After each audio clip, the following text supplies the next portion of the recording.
Ils en ont rêvé depuis 15 jours, les rescapés de l'Africa Eco Race se sont élancés aujourd'hui pour l'ultime run, le plus prestigieux en bordure de l'océan Atlantique. Au programme donc ce samedi, les 22 derniers kilomètres de secteur sélectif entre Niocob et le Lac Rose, juste pour le plaisir. L'occasion aussi, lors de cette dernière journée, de distribuer les cartons humanitaires emmenés par les organisateurs de l'Africa Eco Race, comme ce fut le cas ici. L'association Louli l'école au Sénégal ayant fourni 21 cartons de médicaments et de fournitures scolaires à la pouponnière de Hembourg.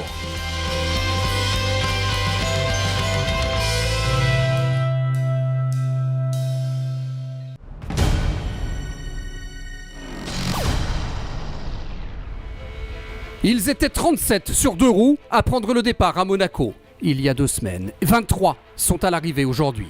15 jours intenses pour tous ces concurrents qui ont tous vécu une aventure exceptionnelle. Voici résumé en 90 secondes leur aventure.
Aujourd'hui, c'était donc juste pour le plaisir que tous les rescapés se sont retrouvés sur la plage. Pour le plaisir d'être ensemble, de rouler ensemble, de mettre les gaz ensemble, mais aussi pour le plaisir de célébrer. Celui qui s'est montré le plus rapide de tous, c'est un jeune homme de 18 ans que personne ne connaissait. Gabe Sela, il est israélien, il disputait son premier rallye raid. Gabe Sela gagne 5 spéciales sur cette Africa Eco Race et décroche son premier trophée international. Mais avant de partir dans quelques jours effectuer son service militaire, il était comme dans un rêve éveillé sur les bords du lac Rose à savourer ce triomphe. C'est incroyable, c'est juste une expérience incroyable. Aujourd'hui, c'était magique. On était à fond sur la plage, dans l'eau, c'est la chose la plus incroyable que j'ai jamais faite. On était exactement tous sur la même ligne, c'était un sentiment incroyable.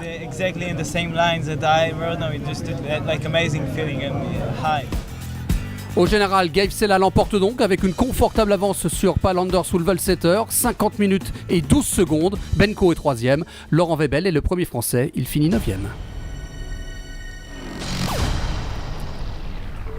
Du côté des autos, ce sont 42 voitures qui n'avaient qu'un seul objectif au départ, arriver à Dakar. 31 ont réalisé leur objectif. Voici quelques-unes des plus belles images de ces bolides lancés parfois à près de 200 km/h dans le désert.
Le plus régulier de tous fut le russe Vladimir Vasiliev, associé à l'ancien copilote de Jean-Louis Schlesser, Konstantin Ziltsov. Présent ici pour la première fois au volant d'une Mini, il est allé chercher sa victoire au Maroc en gagnant les 3 premières spéciales plus une en Mauritanie où sa voiture était moins à l'aise. Globalement, il n'a eu aucun souci mécanique. Il est allé très vite, surtout au Maroc. Il a ensuite géré dans le sable afin de pouvoir être le premier à monter sur ce podium qui le faisait tant rêver. Évidemment, c'est une grande joie de gagner. Mais ce fut vraiment difficile dans les dunes en Mauritanie. Mais à la fin, on a compris comment les franchir. On a trouvé la solution et maintenant on peut dire que c'est une bonne surprise de gagner ce rallye. Un moment intense vécu par Vassiliev au moment de monter donc sur le podium et de recevoir les ovations des nombreux Sénégalais fans de sport mécanique venus en spectateurs avertis. Un moment unique à savourer religieusement.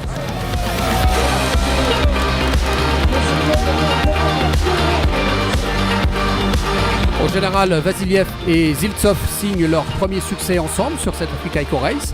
Avec une très large avance de 2h10 sur Zapetal, on trouve un Français sur le podium. Il s'agit de Dominique Ouzio, 3e. Et puis il y a aussi la catégorie camion. Même si les camions font partie du classement combiné auto-camion, il y avait aussi une course dans la course. 9 monstres d'acier étaient sur la ligne de départ en début de quinzaine. On en a retrouvé 8 à l'arrivée. Seule Elisabeth Jacinto est absente après avoir brûlé son moteur. Eux aussi ont animé ce rallye, la preuve en images.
Et celui qui s'est montré véritablement le plus rapide, c'est le Kamaz d'Andrei Karginov. Le Russe était imbattable cette année. Il a survolé le rallye. Clairement, Karginov était dans la meilleure équipe avec le meilleur camion. Il aime cette épreuve qui reprend selon lui les vraies valeurs du rallye raid. Karginov a même promis de revenir l'an prochain tant il apprécie tout ce qu'il a vécu durant 15 jours. Je suis très heureux de gagner. C'est la première fois. J'adore l'Afrique, j'adore cette épreuve, j'adore le bivouac, les organisateurs, ils font tous un boulot extraordinaire. Mon team aussi. Les mécaniciens, on a une assistance incroyable. Sans eux, je n'aurais probablement jamais gagné. Au général de la catégorie camion, c'est donc Karginov qui l'emporte. Karginov qui a vécu pendant 15 jours, que ce soit sur la piste mais aussi au bivouac ou côté organisation. 15 journées de rêve. Victoire donc de Karginov, je vous le disais, qui s'impose pour la première fois ici et succède à Anton Chibalov. Le Tatra de Valtre monte sur la deuxième marche du podium. Tomatsek est 3e. Au soir donc de cette ultime journée de course, nous sommes allés à la rencontre de Jean-Louis Schlesser, un directeur fatigué, mais tellement heureux de voir son bébé grandir. Entretien bilan en toute simplicité. Je pense que le premier bilan, c'est qu'il n'y a pas eu de gros pépins. L'humeur, la bonne humeur est toujours là, la convivialité, les magnifiques bivouacs et les pays traversés nous ont accueillis de manière fantastique. Je retiendrai à l'image de ce qu'est Africa Race d'ailleurs, la victoire du jeune Jev qui a gagné, il le mérite amplement, mais il faut aussi souligner la sportivité, la très grande sportivité de Palou Valsetter qui à un moment donné s'est arrêté, ils étaient très loin devant. Il lui a donné de l'essence alors qu'il aurait pu tourner la tête et ne pas s'en occuper. Donc sur le terrain, ils se sont battus et il l'a aidé jusqu'au bout.